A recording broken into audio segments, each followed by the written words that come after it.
Good afternoon. I am Andrew Heaney, and wow, it's been a while. I have discontinued my blog, and the idea of me reviewing films straight off my blog did not catch on at all. So I thought I might as well get back into the game of reviewing movies, this time on a much better camera. And another quick announcement, my brother and I filmed a series that we are starting. We might continue it if it catches on, called Heaneys at the Movies, where we review films just together, and we're going to review our top 10 favorite movies in this upcoming video. It will be out shortly, soon after this one. And I thought I might as well very quickly go over every film I've seen in 2019, and not including Netflix. I might have a video plan for that as well. So first up we have Glass. It's fine. It's not very good. I really wanted to see this movie after Split, which was pretty damn good. Yeah, I was very disappointed in this movie. I don't hate it. There are parts of it that I like, and I can see where Shyamalan was going for some of this movie. Man, the way they handled the characters. Like, David Dunn does not even have an arc, does he? James McAvoy is amazing, and he's one of the best parts of this movie, if not the best part of this movie. Yeah, there's not much I can say about Glass. It's fine. It's okay. So, I realized my camera stopped filming after my Glass review. I moved the camera closer as well. So my second film that I saw this year in February was Lego Movie 2, the second part. I liked it. It's not as good as the first Lego Movie. It's somewhat better than Lego Batman, definitely better than Ninjago, which has not aged well for me. But it's got a really nice message about toxic masculinity and how it's not anti-male or anything like that, but it does teach that toxic masculinity is a bad thing, especially if you're using it to push everyone away. And I really commend the movie for that. That being said, there are some really cringeworthy aspects, like the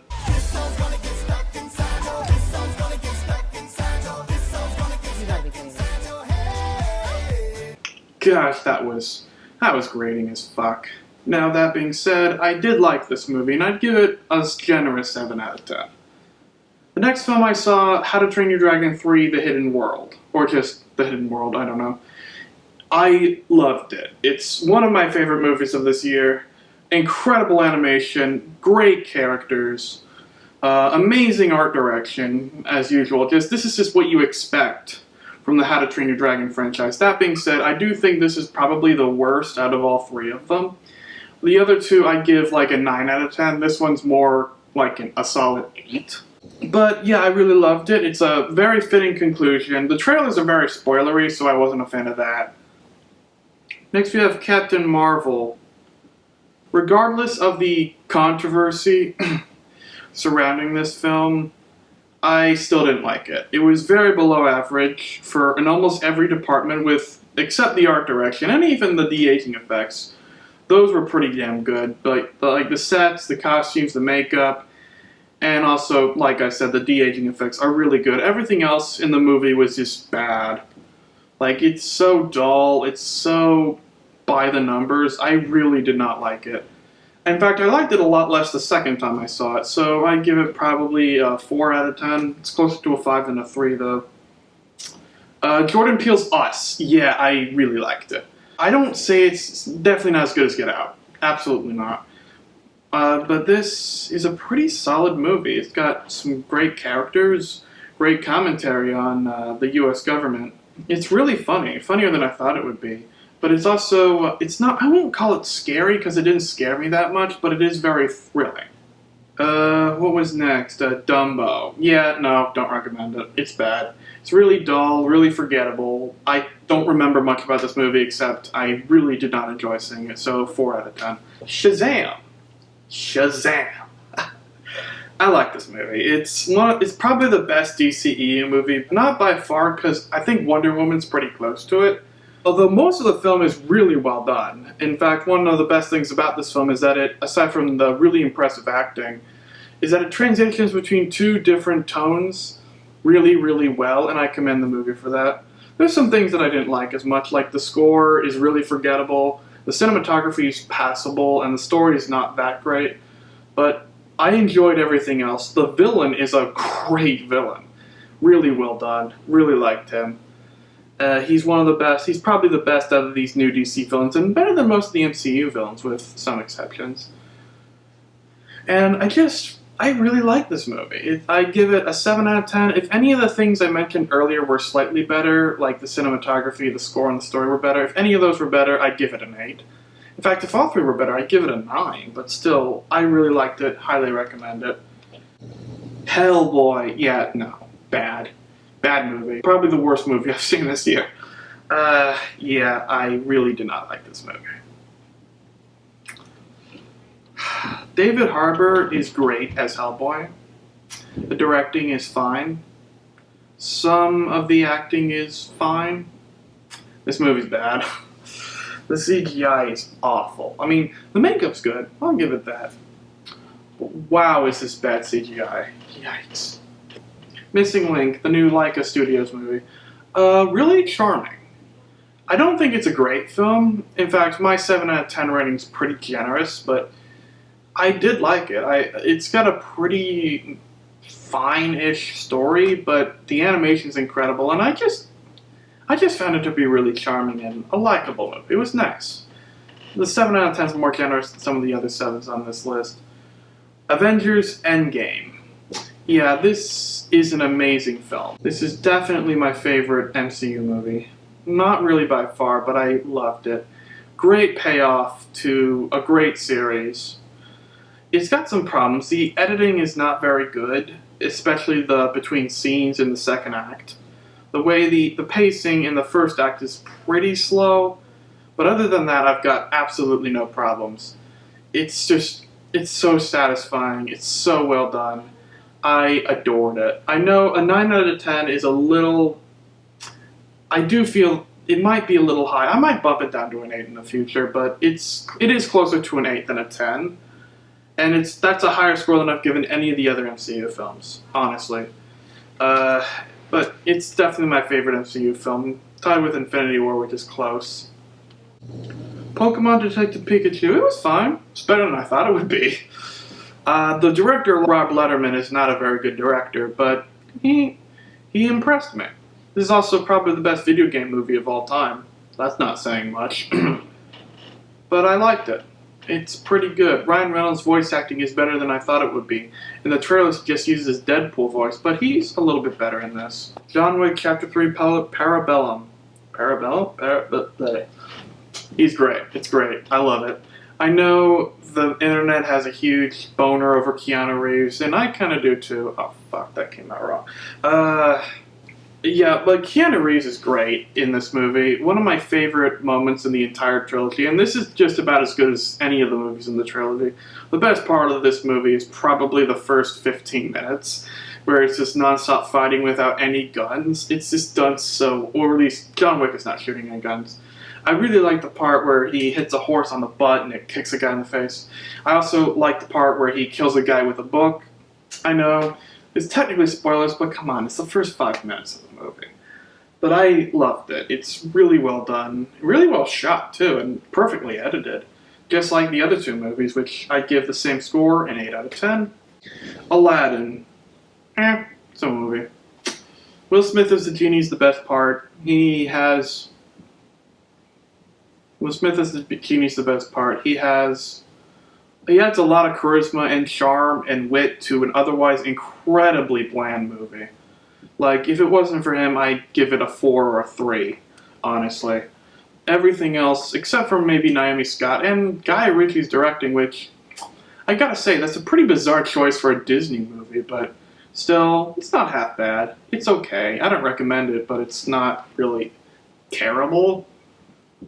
Booksmart. Oh, man. This is probably one of the better movies of this year. It's basically Superbad, but for women, but there's nothing wrong with that. It's also better. This is one of the best coming-of-age movies in a while, I'd say. Probably since Lady Bird, which was much better. To be fair, I didn't see 8th grade, so I might be wrong with that. But, yeah, great movie. Especially the porn scene. Not gonna describe that. Godzilla King of the Monsters. I didn't like it. I really didn't like it. It's just, the monster fights are fantastic.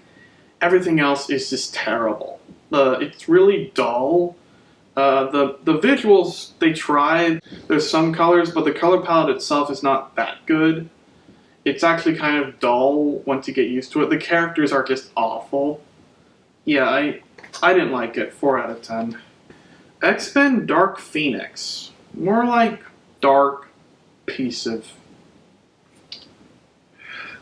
This movie's bad. I don't think it's as bad as Hellboy, but it's pretty close. I'd give it a 3 out of 10, closer to a 4 than a 2.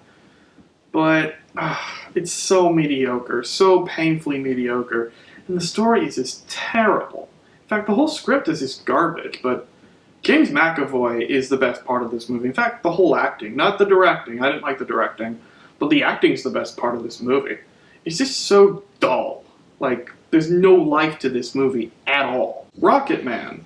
Yeah, I loved it a lot more than I thought I would. It's vastly better than Bohemian Rhapsody. There's some really, really well done dreamlike sequences in this movie that I thought were really, really well handled. Taron Egerton, holy shit. He needs an Oscar nomination. He's so good in this movie. Like, I was impressed with him. The Secret Life of Pets 2. I don't even know if I saw the whole movie. I kind of left early on. It's better than the first, which is not a good movie, but this is also not a good movie. Another year, another mediocre, bland Illumination movie.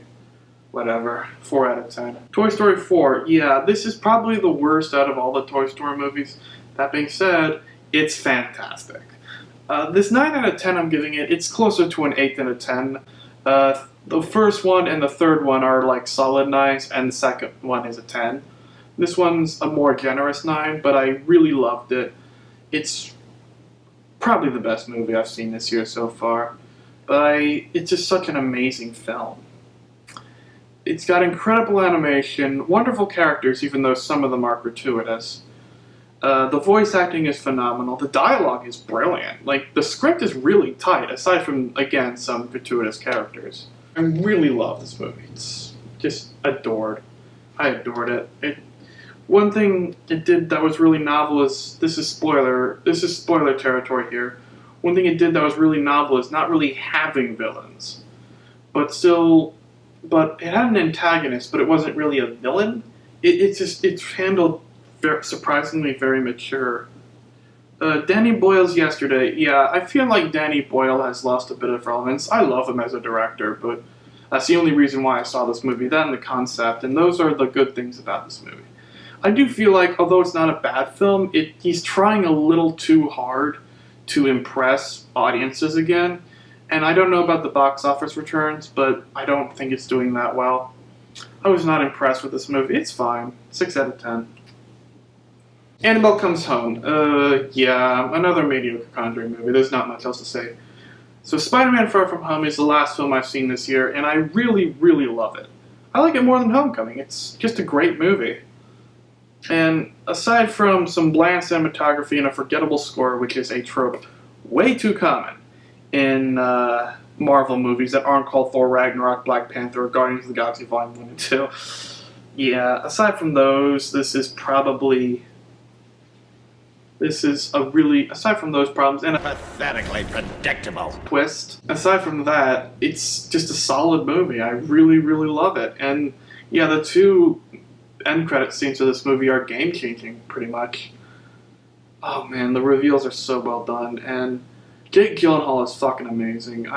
He should have been nominated for an Oscar a long time ago. I still feel like he needed one. But he will definitely not get nominated for this. I don't see this movie getting nominated for anything. So stay tuned. I am going to be reviewing The Lion King. If I see it, I don't know if I will, but I will definitely be seeing Once Upon a Time in Hollywood when it comes out in a couple weeks. I will be reviewing that, so I'm very much looking forward to that. Because it's Tarantino. Who doesn't love Tarantino? Yeah, that's all I have to say. See you next time.